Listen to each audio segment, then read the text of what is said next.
Hello students, कैसे हो आप सब। उम्मीद करता हूँ आप सब अच्छे होंगे। देखो बेटा, नेक्स्ट टॉपिक स्टार्ट करने वाले हैं। फ्रेश टॉपिक है, 11th क्लास। बहुत अच्छे से ध्यान से देखना, बट इम्पोर्टेंट टॉपिक है। पूरी फिजिक्स, मैथ्स +1 2 और ऊपर अगर आप फिजिक्स पढ़ना चाहते हो तो सभी में ये टॉपिक्स आएगा। वेक्टर टॉपिक हम स्टार्ट करने वाले हैं। बहुत इंपॉर्टेंट टॉपिक है बेटा, कंपटीशन के एंगल से भी और आपके क्लास टेस्ट या बोर्ड के एंगल से भी। वेक्टर ध्यान से देखना। वेक्टर क्या होते हैं, वेक्टर के ऊपर जाने से पहले हम बात कर लेते हैं। एक बार वापिस मैं आपको फर्स्ट यूनिट सेकंड यूनिट का करवाता हूं सफर क्या होता है। फर्स्ट यूनिट के अंदर हमने ये पढ़ा था बेटा, फिजिकल क्वांटिटीज क्या होती हैं। क्या पढ़ी थी? Physical quantities. शाबाश, फिजिकल क्वांटिटीज क्या होती हैं? फिजिकल क्वांटिटीज वो क्वांटिटीज होती है जिनके अंदर all the laws of physics are explain. जिनमें फिजिक्स के सभी लॉज को हम क्या करते हैं? एक्सप्लेन करते हैं। उनको हम क्या बोलते हैं? Physical quantities. फिजिकल क्वांटिटीज वहां पे हमने फर्स्ट यूनिट में बेसिकली दो टाइप की पढ़ी थी। कौन कौन सी? Fundamental and direct physical quantities. On the basis of dimensional analysis physical quantities further चार टाइप की पढ़ी थी। कौन कौन सी पढ़ी थी हमने? Dimensional constant, dimensionless variable, dimensionless constant और डायमेंशनल वेरिएबल। ये चार टाइप की हमने फिजिकल क्वांटिटीज वहां पे पढ़ी थी। पर सेकंड यूनिट में जब हम कर रहे थे मोशन, स्ट्रेट लाइन मोशन और one dimensional motion, one dimensional motion के अंदर हमने ये पढ़ा था कि भाई स्केलर और वेक्टर दो टर्म होती है फिजिकल क्वांटिटीज की। अब वही मैं फिर से एक बार और बता देता हूं बेटा, स्केलर फिजिकल क्वांटिटीज क्या होती हैं और वेक्टर फिजिकल क्वांटिटीज क्या होती हैं। तो स्केलर क्या होती हैं? The physical quantities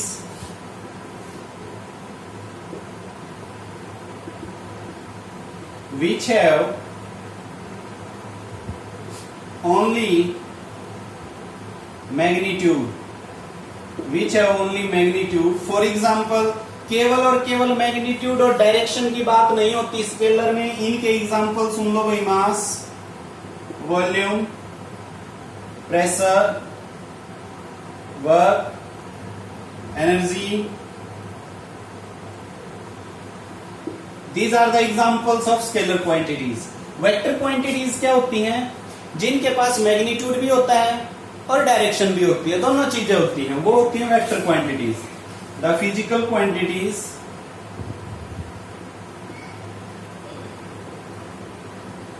which have both direction as well as magnitude. For example इनके एग्जाम्पल सुन लो भाई, velocity, displacement, acceleration, force. These are the examples of some vector quantities. Clear हो गई? तो वेक्टर क्वांटिटीज क्या हो गई हैं और स्केलर क्वांटिटीज क्या हो गई हैं। अब हम डिस्कस करेंगे कंप्लीटली वेक्टर को। तो वेक्टर को थोड़ा सा और डीपली लेके चलते हैं भाई, वेक्टर होता क्या है, कैसे हम इसको रिप्रेजेंट करते हैं।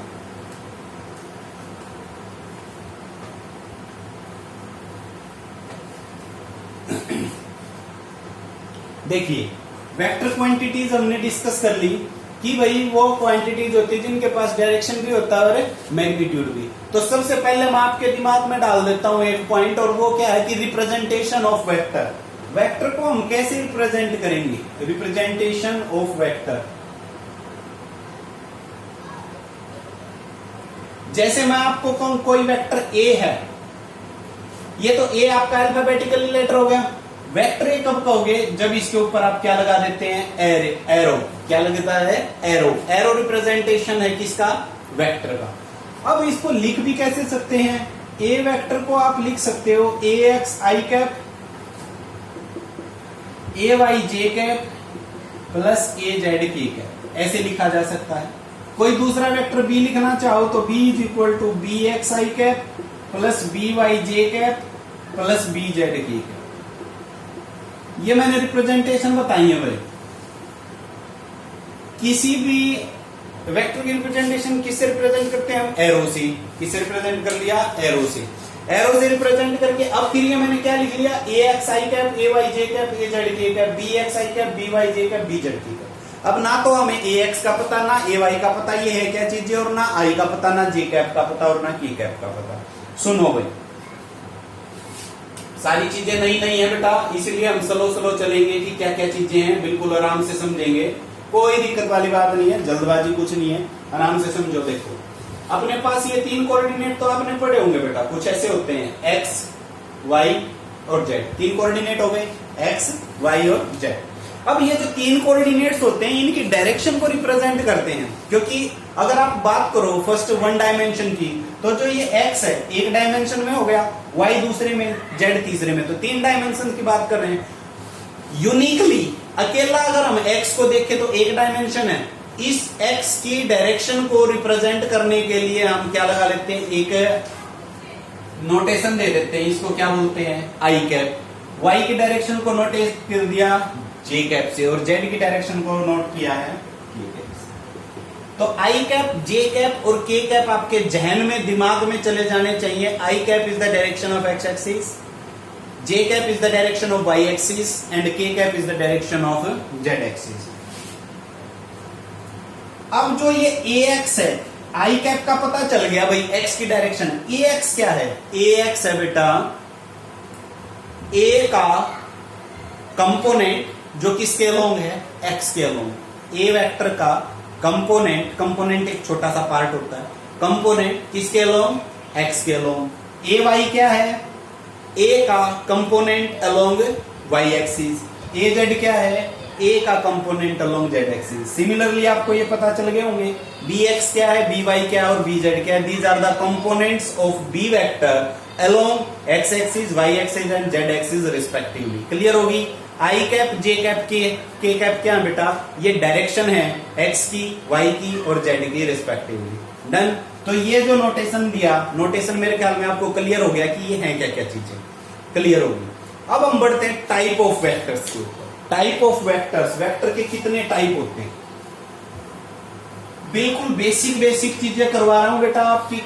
बेसिक चीजें ये काफी सारी किताबों में है भी नहीं, एनसीईआरटी में भी नहीं है, इसलिए ये लेक्चर अटेंड करना बहुत जरूरी है। बेसिक है क्या चीजें, टाइप ऑफ वेक्टर,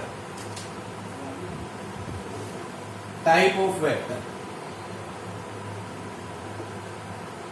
फर्स्ट हम स्टार्ट कर लेते हैं यूनिट वेक्टर से।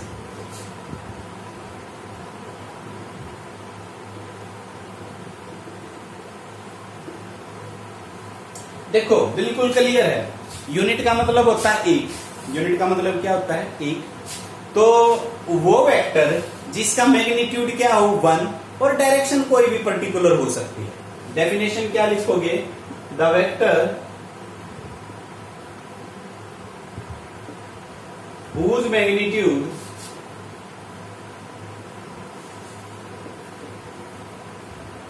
is unity, यूनिटी का मतलब क्या होता है बेटा, एक, and have any particular direction. कोई भी तो डायरेक्शन हो सकती है, बट कंडीशन क्या है, उसका मैग्नीट्यूड क्या होना चाहिए, यूनिटी, यूनिटी होगा। अब जैसे कैसे यूनिटी होगा, कैसे क्या होता है यूनिट वेक्टर और कैसे यूनिटी होगा, एक बार मैं इसका फॉर्मूला बता देता हूं बेटा। यूनिट वेक्टर का रिप्रेजेंटेशन है ए कैप। अरे देखो अभी कहोगे आप सर कि अभी तो आपने एरो बताया था, एरो बताया था किसके लिए बेटा, कंप्लीट वेक्टर के लिए। एरो क्या है, कंप्लीट वेक्टर। कोई भी वेक्टर अगर हमने उसको रिप्रेजेंट करना तो वो किससे रिप्रेजेंट करेंगे, ए कैप से। किससे रिप्रेजेंट कर देंगे, ए कैप। पर अगर मैं आपको ये कहूं ए वेक्टर का यूनिट वेक्टर बताओ, तो उसकी रिप्रेजेंटेशन क्या हो जाएगी, ए कैप। ए वेक्टर का यूनिट वेक्टर क्या हो जाएगा, ए कैप। कैप से नोट करते हैं। तो अब एक बार और रिमाइंड करो, मैंने आई कैप, जे कैप और के कैप बताए थे जी। क्या बताई थी, डायरेक्शन किस किस की। I cap is the direction of x axis, y cap, j cap is the direction of y axis and k cap is the direction of. पर जो ये i cap, j cap, k cap है, ये बेटा actual में unit vector ही है। Actual में क्या है, यूनिट वेक्टर जो किसकी डायरेक्शन रिप्रेजेंट कर रहे हैं, एक्स की, वाई की और जेड की। क्लियर होगी। तो ए कैप वेक्टर यानी कि यूनिट वेक्टर का फार्मूला होता है कंप्लीट वेक्टर बाई इसका मैग्नीट्यूड। कोई दिक्कत मत मानो बेटा, शुरू में ये दिख रही है नई नई चीजें, हैबिचुअल हो जाओगे, एक ही 2 दिन में हैबिचुअल हो जाओगे।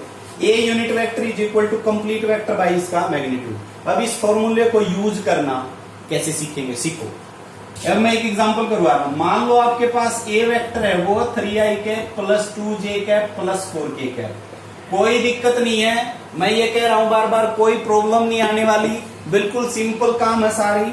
अब जैसे देखो मैंने एक वेक्टर ले लिया 3i cap plus 2j cap plus 4k cap. अब मैं फिर से रिपीट कर रहा हूं, 3 क्या है, 3 क्या है, ये आपका कंपोनेंट है अलोंग एक्स एक्सिस ए का।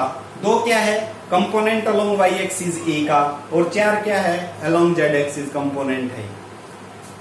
अब इसका यूनिट वेक्टर निकालना है, तो यूनिट वेक्टर के लिए देखो ए वेक्टर तो कंप्लीट है, एक चीज तो है अपने पास, ये रायू का यूं रख लेंगे। अब इसका क्या चाहिए हमें, मैग्नीट्यूड। ये क्या है, मैग्नीट्यूड। अब मैग्नीट्यूड निकालना सीख लो कैसे होता है। मैग्नीट्यूड ऑफ वेक्टर ए, ध्यान से सीखो मैग्नीट्यूड। एक बार ही बताऊंगा, फिर आपसे कुछ क्वेश्चंस दूंगा मैं करने के लिए। ये मैं वेक्टर लिखा भाई, मैग्नीट्यूड का रिप्रेजेंटेशन कैसे है, ये इज इक्वल टू, बिल्कुल सिंपल सा काम है। पहले तो लगा लो अंडर रूट, पहले क्या लगा लिया, अंडर रूट। फिर जो ये कंपोनेंट है 3, 2, 4, इनका स्क्वायर करके ऐड कर दो, स्क्वायर करके ऐड करना है। पहले रूट लगा लिया, फिर रूट के अंदर स्क्वायर प्लस ऐड करते चले जाओ। इज इक्वल टू, देखो अब क्या बन गया, 3 का square 9 plus 4 plus 16, root of 29 आ गया, रूट ऑफ 29। अब ए मैग्नीट्यूड आ गया और ये वेक्टर रहा, तो ए कैप किसके इक्वल आ जाएगा, ए कैप आ जाएगा बेटा 3i cap plus 2j cap plus 4k cap. Divide किससे करना है, रूट ऑफ 29। डिवाइड किससे करना है, रूट ऑफ 29 से। इसको हम लिख सकते हैं a unit vector is equal to 3 by root of 29 i cap plus 2 by root of 29 j cap plus 4 by root of 29। ठीक, ये क्या आ गया, यूनिट वेक्टर। यूनिट वेक्टर निकालना सीख लो। अब आपके पास देखो बेटा ए वेक्टर था, इस ए वेक्टर का मैंने आपको यूनिट वेक्टर कह दिया कि भाई ए वेक्टर, उसका यूनिट वेक्टर निकाल के दिखाओ। तो आपने क्या किया, पहले इसका मैग्नीट्यूड निकाल लिया। मैग्नीट्यूड करने के लिए क्या किया हमने, सारे कंपोनेंट्स थे, जो कंपोनेंट्स का स्क्वायर करके ऐड करके रूट ले लिया, वो मैग्नीट्यूड आ जाएगा। मैग्नीट्यूड आने के बाद जो ये वेक्टर है उसको उसी मैग्नीट्यूड से डिवाइड कर दो, फिर अलग अलग लिख दो, 3 के बटे, 2 का बटे और 4 का बटे, अलग अलग कर लिया। ये आपका क्या आ गया, यूनिट वेक्टर। अब यूनिट वेक्टर की मैंने डेफिनेशन क्या बता रखी है आपको, इसका मैग्नीट्यूड क्या होता है भाई, यूनिट। क्या इसका मैग्नीट्यूड यूनिट है, करके देख ले अब इसको प्रूफ कि क्या इसका मैग्नीट्यूड यूनिट है। देखो अब जो अपने पास ये यूनिट वेक्टर आया हुआ, इसका मैग्नीट्यूड निकालो। मैग्नीट्यूड के लिए वही फार्मूला लगाना बेटा, ये वाला, मैग्नीट्यूड ऑफ ए कैप। पहले क्या लगाना है, अंडर रूट, इसका स्क्वायर करो 9 बाई 29 प्लस इसका स्क्वायर करो 4 बाई 29 प्लस इसका स्क्वायर करो 16 बाई 29। अब देखो एलसीएम कितना बन गया, 29, ऊपर क्या बच गया, 9 प्लस 4 प्लस 16, यानी कि ये क्या आ गया, root of 29 by root of 29। क्या आ गया, मैग्नीट्यूड 1। हमेशा ही यूनिट वेक्टर का मैग्नीट्यूड क्या आएगा, 1। यूनिट वेक्टर का हमेशा ही मैग्नीट्यूड क्या आएगा, 1। एक एग्जांपल और करवा देता हूं मैं कि कैसे हमने यूनिट वेक्टर निकाला है किसी भी वेक्टर का।